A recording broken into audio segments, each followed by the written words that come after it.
Hi, guys. Welcome back to Morant's Rants. Plenty of good information, a little bit of motivation, whole lot of truth, no financial advice. This is a one-take session about AMC. No edits, no cuts, guys. Let's talk it out. Project Popcorn. I might rant a little bit, so I apologize in advance. One, let's give a shout out right now to Markets with May. Markets with May, I heard you say it. You said, "What new news is this and why does it matter?" That's your tweet, paraphrasing. And I'll tell you something, Markets with May. You've only been involved with this stock for 5 months. You bought APE. You didn't buy AMC, nor will you ever. And there's a reason. Okay, and I don't know why you're here and I don't know what videos you make, but let's get back to the topic. Do you know who Aron is? I do. I followed his whole career up until here. And you know what happens here? 6 or 7 class action lawsuits. He's not doing what's right for shareholder value. He's not creating any. They just lost a half or a quarter of $1 billion. And what happens there? Does he get fired? Does he come under fire? Nothing. People praise him. And you sit here and you act like nothing's wrong. So let's go ahead and go back to it and what Project Popcorn is. Now, I have the filing here from the court case. Shout out to Linda Real for helping me out with this. And we went through this. Now, this at the moment is fact. Until AMC comes up with the letter that disputes otherwise, I went and read everything that I could about this before I actually talked to you guys about it. Before I post it on Twitter, before I do anything, I wanted to read the filing. And you know what it told me? These guys, Allegheny, actually hired some lawyers that went through 3,800 pages of documents. Now, there's minutes involved from every board meeting. And they get to read all of this because it's called discovery. This is why Aron doesn't want this public. This is why people are afraid to go to court. You should have settled, but you're not smart enough to settle. No, you want to fight. And this is what pops out. So let's go. As of 2021 drew to a close, the company remained unable to raise capital, yet its debt problems and liquidity concerns persisted. That's concerning for me because as it drew to a close, if you guys remember back then, Aron was, well, one, all the insiders were selling off their shares, and they have since to buy not one share, and they won't buy a share. And why? Because they had this information. This is non-public information, and they traded off of it. So I want to know when the SEC is going to look into insider trading at this point. But beyond that, let's go ahead and look at this. Liquidity concerns and debt problems? Oh no, they had the largest treasure chest ever. And guess what? It's dwindled all the way down to $495 million cash today, and from $2 billion to $495. They have a cash burn. They have net losses. They operate at a loss of around $250 million. Earnings was this morning. It was terrible. Don't tell me they didn't miss, or they missed and they made it. Whatever you want to tell me, I don't care. Listen, let's go back to this. In November of 2021, I was there. I remember. The company's banker, Citigroup, began work on Project Popcorn, a prospective issuance of an alternative form of equity that could convert into common stock. Remember that, guys? About a year and a half ago, I was saying there's no way Aron made this up. There's no way he could come up with this idea. And why? Because he's not smart enough. Just flat out, he doesn't understand the mechanics within his own company, the bylaws, the anti-takeover measures. It wasn't him. We said that. Now we know that it was Citigroup that came up with this idea. And they went ahead and came up with the idea, and I'm going to go over it with you guys once I can click on this damn thing. But here we go. AMC and Citigroup considers plans for potential rights offering that would allow investors to buy common stock equivalent that could eventually convert into common stock. By February of 2022, Citigroup proposed that AMC could call that APE, right? AMC Preferred Equity Units. Van Zandt, Derek Van Zandt, he is the senior director, manager for Citigroup for all of North America. He's been there for 23 years. Yes, these are the guys, the masterminds. Upon the proposal to the board meeting, February 17th, when they brought it up. Now, explaining the company was short on common shares, which they were. They had none left.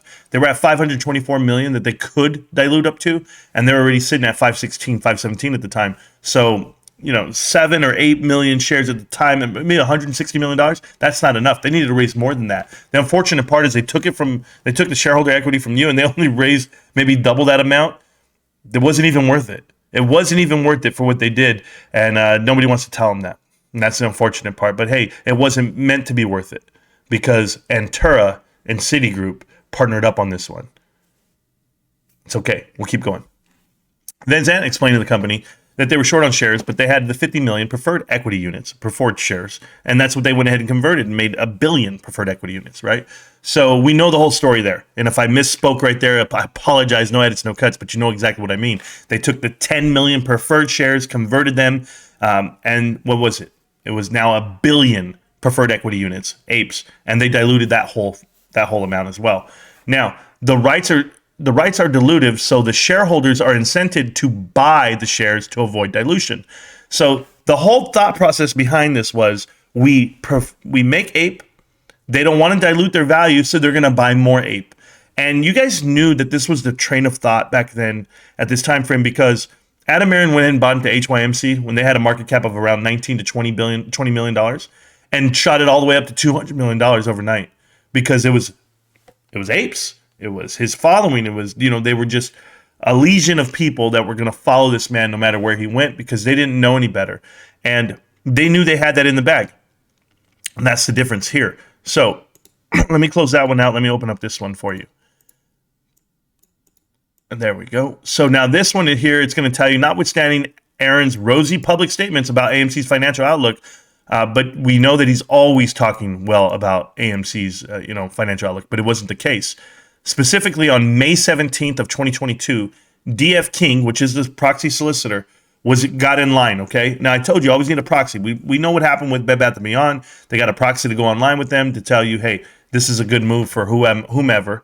And they got them to agree to vote to this. Now, on May 27, 2022, B. Riley Financial, one of the company's advisors, sent AMC executives Sean Goodman and John Mayerweather a number of prospectus from issuers that had been used super voting preferred shares to force through certificate amendments. So they're showing that it's happened before. It usually happens in Europe, not in the US.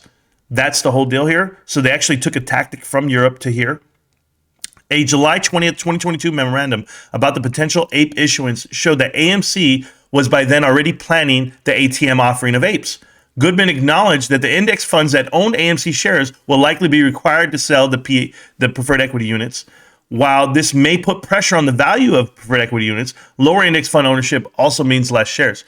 Guys, they knew that everyone was going to sell off. It was going to dilute the value. They already knew. That's why. Why do you think? And Sean Goodman's the one who actually said this. Sean Goodman is the one who actually sold off every single share he owns of Ape, of AMC, you name it, he sells, because they all knew what was going to happen here. Now, available for short sellers to borrow, whatever it may be, it's all nonsense, okay? Mayerweather asserting that there is a sweet spot somewhere that doesn't raise the shareholders' ire about dilution, but also gives the flexibility to raise the capital we want.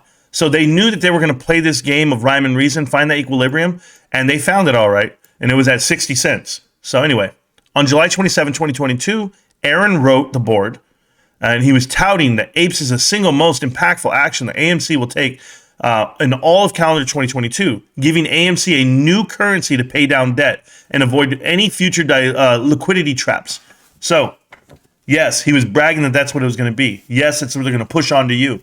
But they already knew this at that time frame, guys. It is so misleading to think that shareholders would actually you're going to create shareholder value at this point. You had to be honest with people. And he was honest. He literally told them, guys, I'm going to dilute. I'm going to bring this onto the market and we're going to sell. But he also said, would I sell off all 900 million? No, I would never.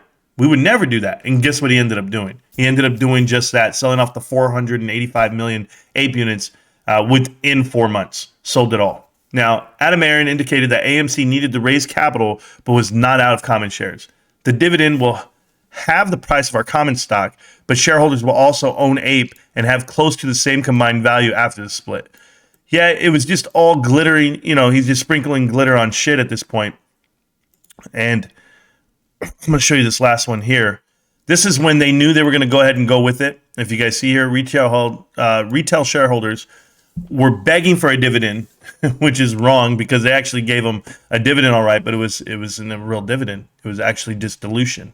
And we know that. And that's why it wasn't the same. That's when we told you, well, it's not, everyone's trying to tell you, GME did the same thing. No, they did not. It's not the same thing here. So what did Aron decide to do? On August 4th, he decided to do his tweet storm. and try to get everyone to understand what it was. Today we pounce. And you guys remember all of this because it's so painful. What I'm telling you is this. It wasn't his idea. It was pushed upon him by Citigroup.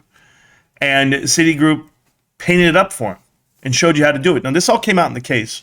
And why does this matter today? It just shows you that he's not coming from a solid spot. And he never has. I don't believe in the man because he's not a man. He gets flustered. You want to rattle him? Ask him a hard question. You've heard him snap on investors at the meetings, at the the movie theaters, whatever it may be.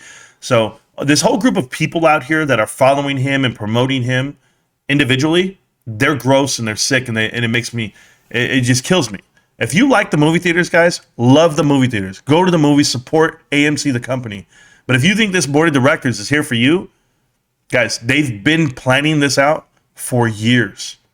And they do it in real time. When they do it and they take home all the millions of dollars, Aron just got a 25% increase.